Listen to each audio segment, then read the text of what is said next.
Well, yes, I'm not used to speaking into a microphone. Normally my voice carries without the need for any sort of artificial enhancement. Good evening, everyone. Many thanks to Bryan for giving the talk this evening. Can we just check that we have all the people on Zoom? Can you hear us one by one, Chris? Yes, yeah. Dave? Yeah, I can hear. And Ben? Yep, absolutely. Yep. I think so, three of us. Well, three of you, welcome all. And there's about 8 or 9 here, so we will leave the floor to Bryan. Just Thank you. Tonight's discussion is not about how software-defined radio works. It's more a brief overview of the SDR, especially the SDRplay 1A, which I've got over there, and what it can do. So, software-defined radio, a simplified view of software-defined radio. Yeah, it will be. Is it up there now? It is up there now. Good man. Right. SDR is a radio communication system where components that have been traditionally implemented in hardware, for example, mixers, filters, amplifiers, modulators, demodulators, detectors, etc., are instead implemented by means of software on a PC or embedded system.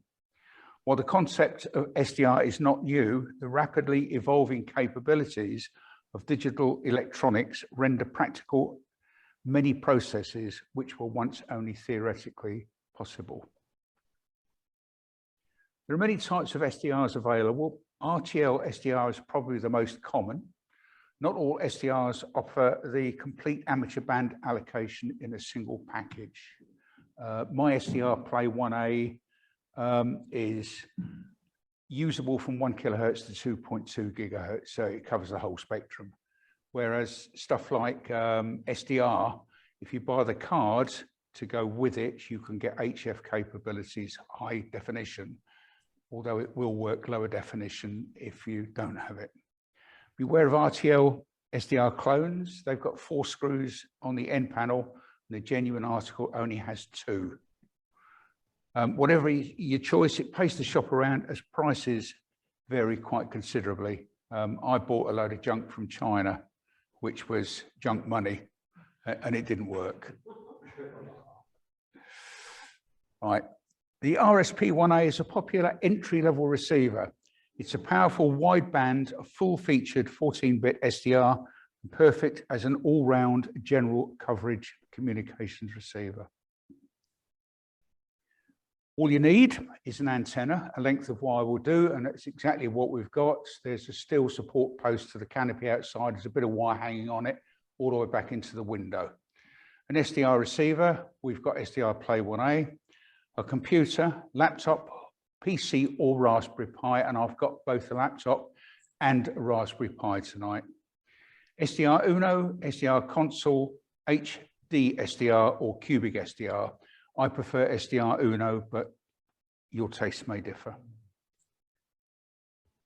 For the purpose of this demonstration, I shall be using SDRuno. This can be downloaded from on the screen.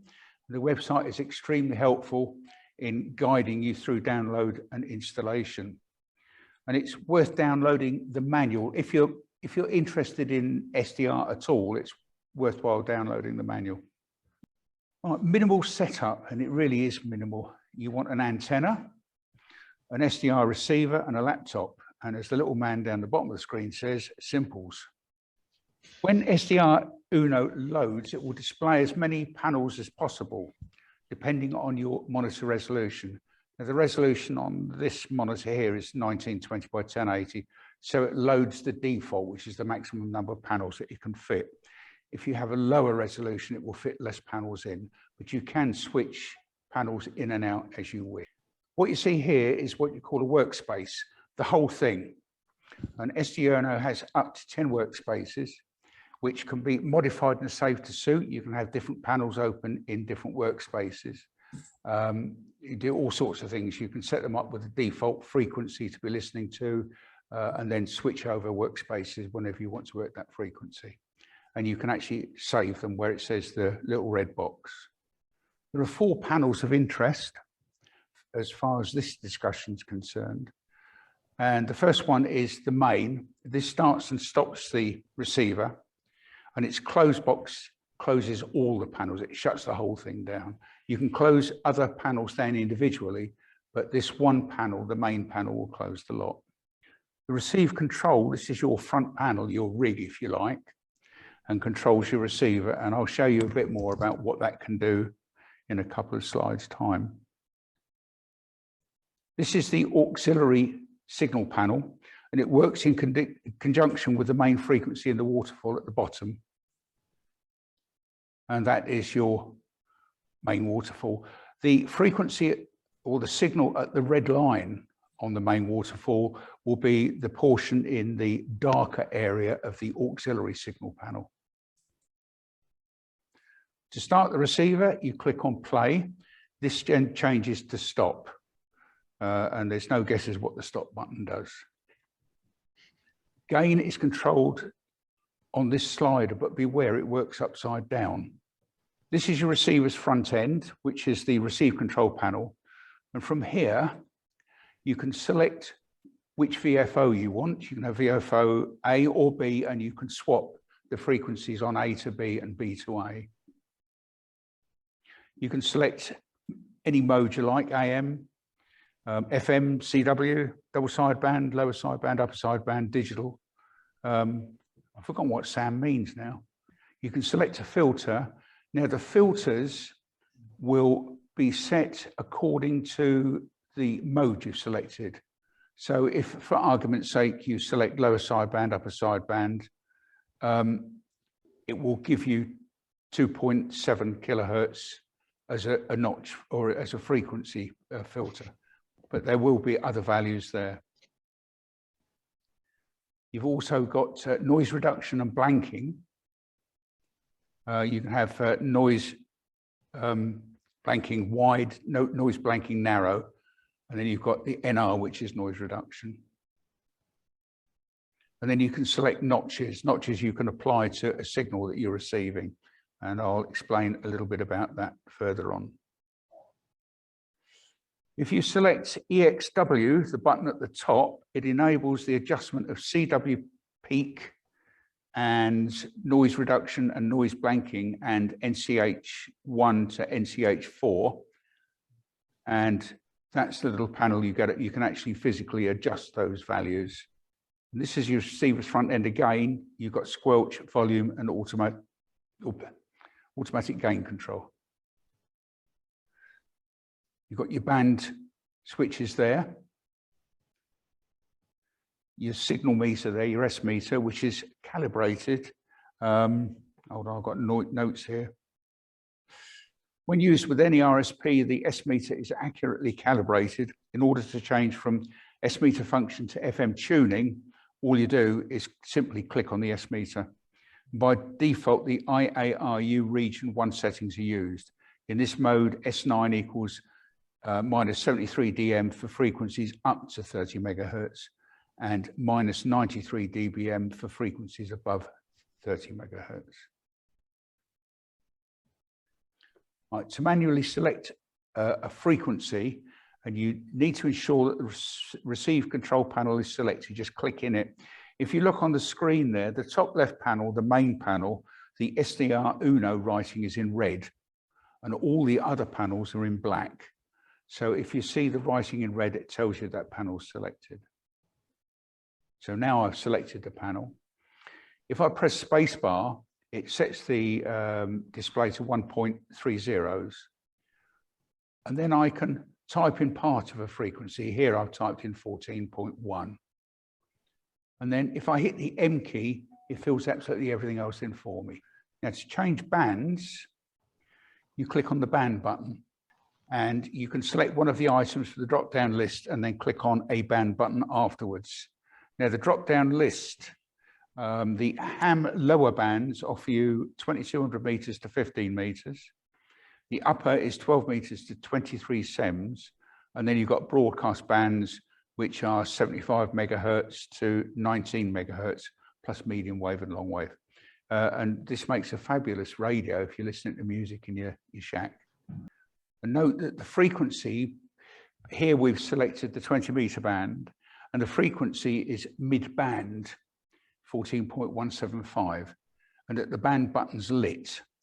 You'll also note that just above the waterfall, the graduations actually give you the full bandwidth. So whatever band you choose, it sets the bandwidth to be that of the band plan. So on here, it's 14.36 megahertz is its widest. To restart the receiver, you click on the green play button, and hey presto, it's changed to red. You can fine tune by using your mouse scroll wheel. So you can either put it over the waterfall or over the individual digits of the receive control panel.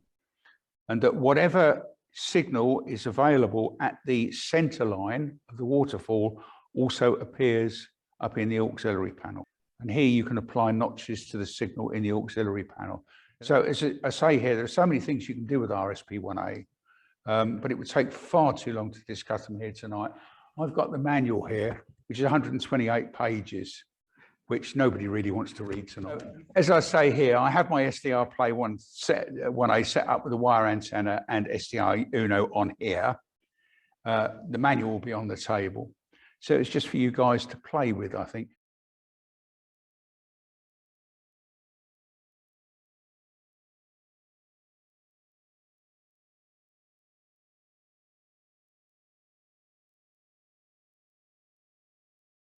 On loading SDRuno, you are presented with a screen full of panels.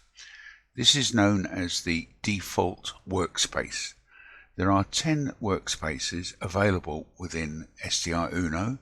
Each can be modified to suit. Now let's go through each of the panels. The main panel controls the starting and stopping of the RSP stream. You can also control the gain with the slider. The SP1, SP2 and RX buttons activate the appropriate panels.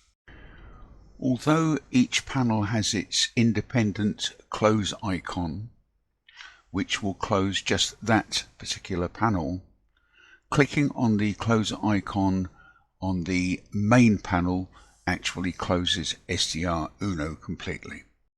This is the RX control panel, and it is literally the front panel on your transceiver. Most of the buttons and sliders are self-explanatory, although there are one or two that will need explaining. To manually change the frequency, if you press the space bar, it will clear the frequency display down to 1.30. From there you can start to type your frequency. You don't have to type the full frequency. You can press the letter M key and it will fill in the remaining digits and decimal points for you. Another way of changing frequency is to use the band button panel. Not all amateur bands are shown there. Should you want other amateur bands, simply click on the bands button, top center of that panel, and you'll have a drop-down menu. From there you can select others. When changing frequency, you will also note that the appropriate mode will be selected for you, although you can override that along with the appropriate filter for that mode. This is the EX control panel. From here you can set many of the parameters that we will be using. As you can see, there are 4 notches, N1 through to N4. You can set the bandwidth of these notches and the frequency at which it applies. These notches will be applied to the next panel, which is the AUX SP. Most of the other sliders are self-explanatory. AGC, noise blanking, noise reduction, CWPK, and others. This is the AUX SP panel, also known as SP2. This is the panel that shows the frequency on the center line of the main waterfall, and this is where you can apply notches, etc. You will notice that there's SP, WF, SP plus WF and zoom buttons at the bottom of the panel. You can either have the signal panel on its own, you can have the waterfall on its own, or you can have both. The zoom facility is quite handy as you can expand the display, allowing you to pinpoint more accurately any interference to apply your notches to. This is the main SP panel, also known as SP1, and this is where your RSP stream will be displayed. The frequency that is displayed on the center line, the red line on the waterfall, is also the frequency that will be displayed in the AUX SP. You will notice that there's an SP, WF, SP and WF button at the bottom of the panel. This is the same as in the AUX SP and operates likewise.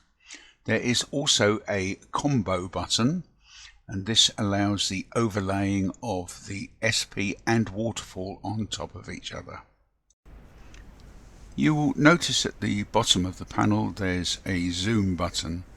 It operates in a similar fashion to the zoom in the AUX SP. This one allows you to tune more accurately the signal on the expanded frequency. And now to demonstrate SDRuno working. This is the default workspace that you're presented with.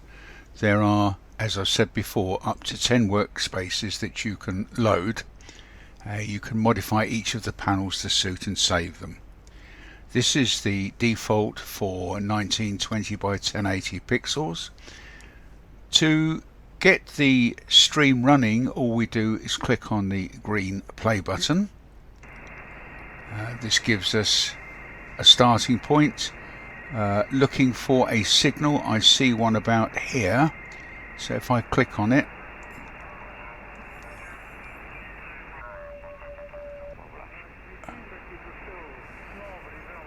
and adjust the volume,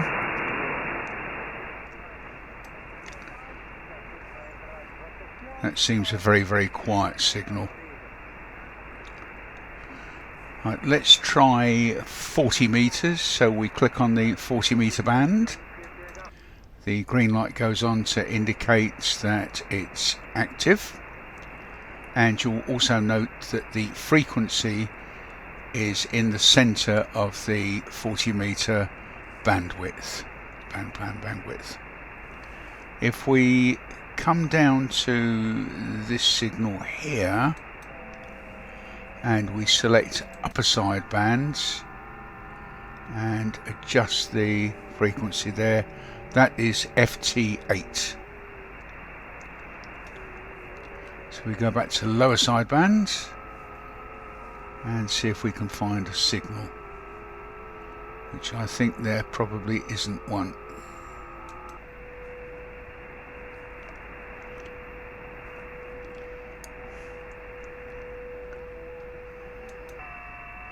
No. And if we go here, that's Morse code.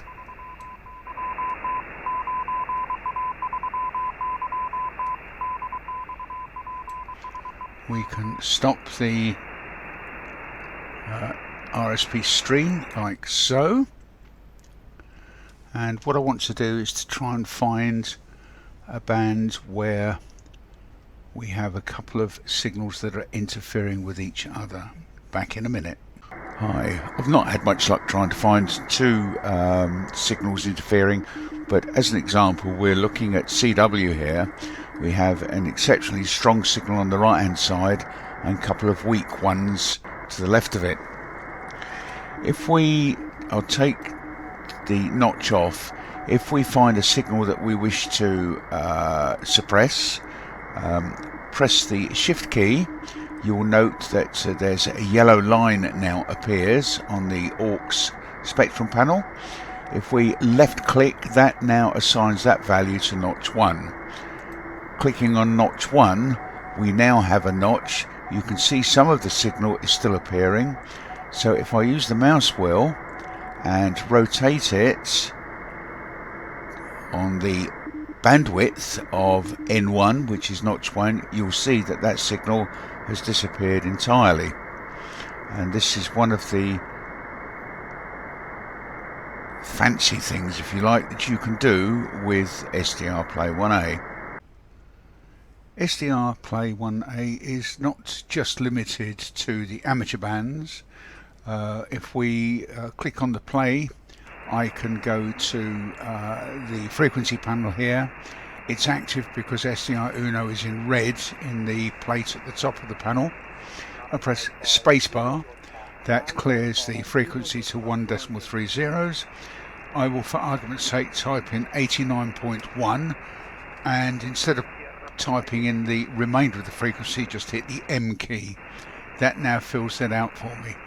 This I know is FM, and it's stereo wide FM, and it's 120k bandwidth, and this is radio 2. Now you'll notice that it says overload in the main panel. Now, all we have to do is just to reduce the gain slightly to remove that overload. If you look at the system requirements here, they're very, very high, which is enough to drive it into overload. So just reduce it slightly. So, as I say, it's not just limited to the amateur bands, it's perfectly capable with the commercial bands as well.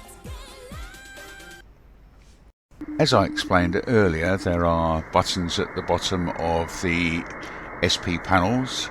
We look at the main SP panel, we have SP, that's the spectrum, so if we click on that, you will just see the spectrum itself. WF is the waterfall. The default is the spectrum plus waterfall. However, you can click on the combo button and that actually overlays one on top of the other. We go back to the spectrum plus waterfall, and if you click on the zoom button, you'll suddenly find that the signals are that much further apart. So we take it back to standard. There we go. If we go back to the notch, there is another notch, another signal here that I would like to get rid of. So if I press the shift key, I've got my yellow line. I press the right mouse button. That has now assigned that to notch 2. So by clicking on notch 2, now I can go to notch 2 and change its bandwidth. And suddenly we find now that the only signal that we've got left is the one to the right of the blue line. There is so much that you can do with SDRplay 1A and SDRuno. If you're interested in further information, you can go to https://sdrplay.com and download their manual, currently at version 1.41. Thanks for looking.